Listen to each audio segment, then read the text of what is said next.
రేవంత్ రెడ్డి అన్న, చిర్చుల్ల జిల్లా యమడాల రాజన్న. మాది కందికట్కూరు, ఇల్లంతకుంట మండలం. కందికట్కూరు నుండి మేము ఇక్కడ అతే రాజన్న ఇక్కడ యమడాల కాడ చిర్చుల్ల నుండి మాట్లాడుతున్నాము. కలెక్టర్ ఆఫీస్ కాడ రేవంత్ రెడ్డి అన్న ఏం పని చేస్తాడు, మాకు ఇప్పుడు గెలిపించిండు కదా, మేము గెలిపించినాం కదా, అక్కలం అంట చేసి అక్కలు అని మీటింగ్ కాడికి రమ్మని మీకు అందరూ మీకు కేసీఆర్ అన్న ఇవ్వకుండా కూడా నేను గెలిపించి మీకు డబ్బులు ఇస్తా, నీకు 10,000 ఇస్తా, 20,000 ఇస్తా అని మాత్రం మీరు చెప్పిండ్రు అన్న. మీ మాటకు మీకే మతి లేదు.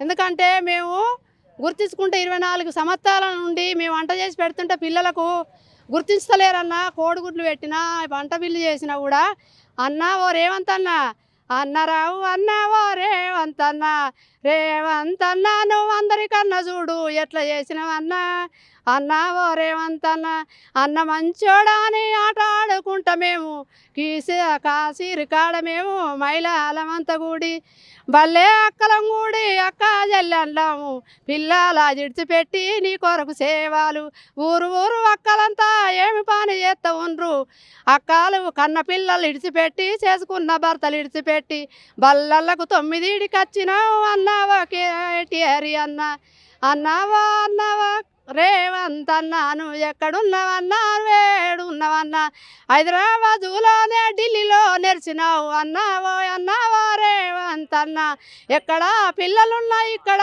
ఉన్నావన్నా, ఎక్కడ ఇయ్యల్లా కలెక్టర్ ఆఫీస్ కాడ ధర్నాలు చేస్తున్నామన్నా, మా అన్న మేమేమో మహిళలు వచ్చినామన్నా, అన్నావో అన్నావో రేవంత్ అన్నా, అన్నా రేవంత్ అన్నా ఎన్ని అన్న కానీ నీకు దయ ఉండాలి. ఏ పని చేసినా కూడా ఎవరికి నువ్వు 10,000 రూపాయలు జీతం ఇస్తున్నావన్నా, 10,000 రూపాయలు జీతం ఇచ్చి మేము ఇంట బోళ్ళు కొంటపోయి అంట చేస్తున్నామన్నా, సార్ల బాధలకు భరించలేక ఈ కందికట్కూరు కాడ బల్లే అడ్డపడ్డా అన్న. ఇగో రెక్కిరిగింది 41 రోజు. నేను రెక్కిరిగితే కట్టిప్పుకొని అలా మీటింగ్ అంటే అయ్యో అన్న నాకు పైసలు ఎత్తడు కావచ్చు, గుర్తించడు కావచ్చు అని నేను మీటింగ్కి వచ్చిన అన్న. నువ్వు ఎక్కడున్నావో ఏ ఢిల్లీలో కూర్చున్నావు, నువ్వు కూర్చుంటే నువ్వు ఇలా అమెరికాకు పోయినావు, ఢిల్లీకి పోతున్నావు, నువ్వు రాజ్యం వెళ్తున్నావు అన్న.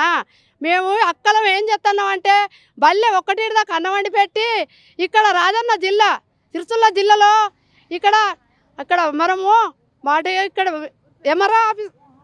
ఎండి ఆఫీస్ కలెక్టర్ ఆఫీస్ కాడ ధర్నా చేస్తున్నావు అన్న. నువ్వు ఎక్కడున్నా కానీ నీ కళ్ళు కనబడుతున్నాయి, అసలే ఎందుకు కనబడతలేవన్నా. మేము అన్నలం అక్కలం అందరం ఉన్నాము ఈడ. ఆ పిల్లల జల్లలు ఇడిచిపెట్టచ్చి ఎర్రటి ఎండలో కూర్చున్నామన్నా. దయచేసి కోడిగుడ్లు కానీ మాకు ఇతనన్న బిల్లు 10,000 బిల్లు కానీ నువ్వు 1 రూపాయి నుంచి 5 రూపాయల వరకు నువ్వు వేస్తున్నావు అన్న. మాకు ఇవ్వాలి, ఇవ్వకుంటే మాత్రము మేము ఇప్పుడు వచ్చే నెల 10వ తారీఖు నుండి సమ్మె జరుపుతామన్నా. మొత్తం అంటలు బంధు, ఏ రాజ్యం వచ్చినా రాజ్యాక రాజులు మొత్తం జిల్లా లెవెల్లో ఎక్కడున్నా కూడా అంటలు బంద్ పెడతామన్నా. పిల్లలతోటి మాకు పని లేదు, మా కన్న పిల్లలనే మేము చదువుకుంటలేము. ఈ పరాయి పిల్లలకు మేము వంట చేసి పెట్టా ఏమన్నా మాకు అభ్యంతరమా అన్న? అప్పులు చేసుకుంటూ పెట్టుడు అవసరం లేదు. ఒక్కొక్క తల్లికి ఉన్నాయి, ఒక్కొక్క తల్లికి లేవు. అప్పులు చేసుకుంటూ పెడతాన్నాం అన్న. నువ్వు వీగిస్తావు ఆగిస్తావు అని నాకు రసించిపోతుందన్న.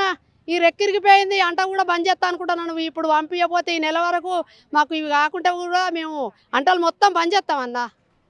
నమస్కారం.